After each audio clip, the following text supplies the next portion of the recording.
Welcome to today's Explainer. We're unpacking the profound consequences of the things we constantly consume, but, rarely ever see. Usually, when we think about consumption, we just picture what we're buying at the store, right? But our reality is actually built on this continuous, invisible stream of inputs entering our lungs, our cells, and our minds. So, what hidden forces are actually shaping our air, our bodies, and our digital world every single day? Let's jump right in and look at three distinct environments and the unseen inputs that completely define them. By the end of this, you might just look at your daily routine in a completely different light. Starting off with Act 1, the physical environment, specifically toxins versus purity. Okay, picture the 1920s. We've got an engineer named Thomas Midley Jr., and he inadvertently unleashes a cascade of absolute environmental disasters. Back in 1921, he figures out that adding tetraethyl lead to gasoline stops engine knock. Great for cars, right? Well, the Ethyl Corporation rolls it out in 1923. But here's the catch. Lead is a massive neurotoxin. Almost immediately, workers start suffering from these terrifying hallucinations, kidney failure, and even death. And as if that wasn't bad enough, in the 1930s, Midley tries to create a safe refrigerant and ends up inventing CFCs. The chemical that hung around for a century, ate a hole in the ozone layer, and turned out to be 10,000 times worse for the greenhouse effect than carbon dioxide. Now, despite all this severe neurological poisoning happening right on their assembly lines, the Ethyl Corporation stayed completely cool and just denied it for decades. When workers at one plant started developing irreversible delusions, a spokesman actually came out and said these men probably went insane just because they worked too hard. Unbelievable, right? Blaming hard work instead of heavy metal poisoning? Midgley himself even did this press conference where he poured leaded gas all over his hands and breathed it in to prove it was safe, even though he had actually just been suffering from severe lead poisoning himself. So, how does this connect to anything else? Well, the story of this toxic input crashes right into a totally different scientific quest. Fast forward to the late 1940s. A grad student named Claire Patterson is trying to figure out the definitive age of the Earth. To pull this off, he needs to measure the radioactive decay of uranium into lead inside ancient rocks. And that means understanding its half-life, basically the predictable amount of time it takes for half of a specific isotope to disappear or decay. But Patterson hits a massive wall. Every single time he tries to measure the lead in his rock samples, his readings are completely contaminated. We're talking sometimes 200 times the expected lead levels. Why? Because Midgley's leaded gasoline had literally saturated the entire Earth's atmosphere. The air was completely full of it. So to find the real numbers, Patterson has to track down ancient meteorites, leftover building blocks of the solar system, and embark on this grueling 7-year quest for absolute purity. He actually had to build the world's very first sterile laboratory just to keep the ambient atmospheric lead off his samples. And it paid off. By 1953, sitting inside that completely sterile lab, Patterson finally nails it. He proves the Earth is roughly 4.55 billion years old. Honestly, I love this detail. He was so overwhelmed by making this monumental discovery that he immediately drove to his childhood home and asked his mom to take him to the hospital because he genuinely thought he was having a heart attack from the sheer excitement. But Patterson didn't just stop at dating the Earth. He pivoted to investigate the very contamination that made his job so miserable in the first place.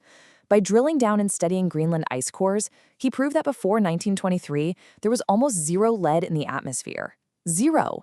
He showed the world that these skyrocketing toxic inputs were 100% man-made.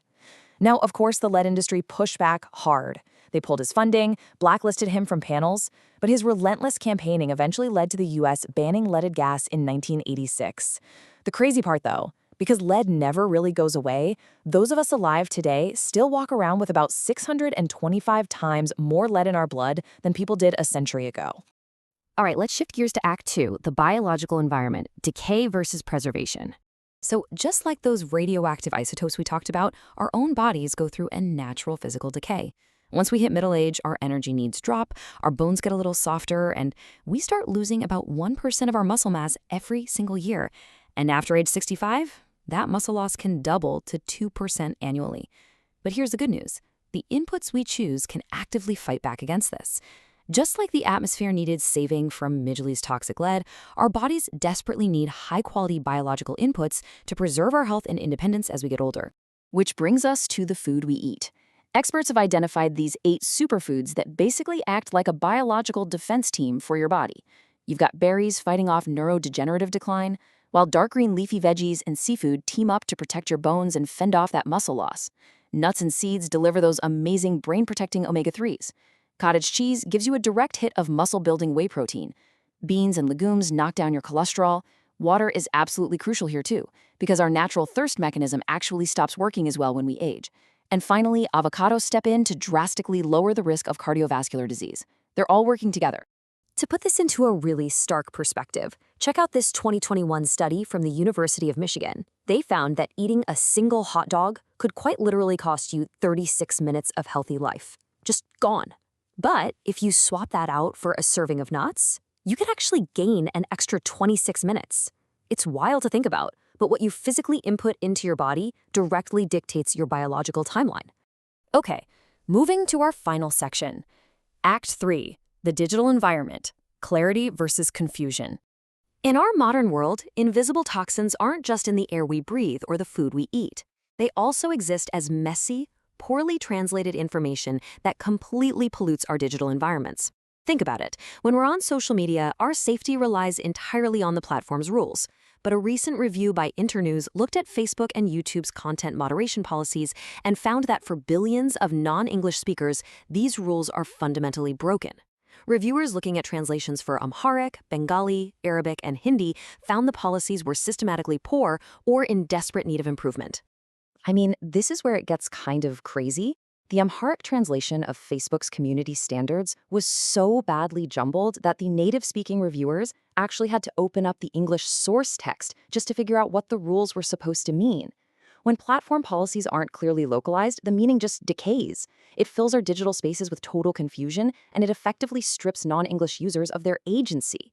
How can you make informed decisions about what's safe to post or consume if you literally can't even read the rules? You end up with users reading guidelines and wondering, wait, who on earth is Timothy McVeigh? Because instead of localizing the context, platforms were just directly translating the English examples they used for hate speech and dangerous individuals. So imagine you're a user logging on in Ethiopia or Bangladesh.